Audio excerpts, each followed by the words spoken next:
Mga ganap na dapat po natin abangan mamaya dito lamang po sa Lilet Matias, Attorney Atlo, dahil nga po sa paglalantad ng anak ni Mang Kanor kung kaya't nalaman nga nila Lilet na si Renan ang suspect dito sa pagkawala ni Mang Kanor, mga kapuso, kung kaya't agad na pumunta si Kurt sa pamahalaan ng mga kapulisan upang isuplong nga po itong si Renan, mga kapuso.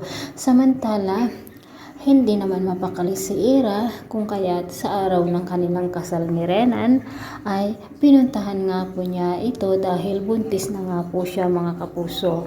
At habang nasa simbahan nga po sila, sinabi ni Ira na buntis siya, kung kaya't kung sino man ang ahadlang sa kanilang kasal ay siya na mismo ang makakalaban nito, na hindi nila alam na si Lilet ay papunta doon sa venue na kung saan ay idinaos ang kanilang kasal upang hadlangan nga ang ginaganap na kasal, dahil nga hindi karapat dapat si Renan na magiging asawa ng kanyang half-sister, mga kapatid.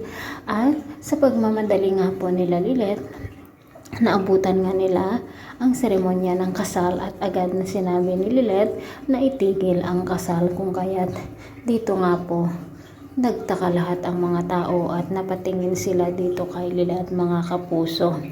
At daladala nga po nila Lilet at Kurt ang mga ebidensya na si Renan ay masamang tao nga po at hindi karapat dapat dito na maging asawa ni Ira.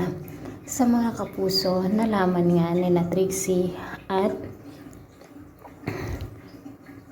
Ramir na natuloy ang kasal ni Renan at Ira, kung kaya't agad silang pumunta doon.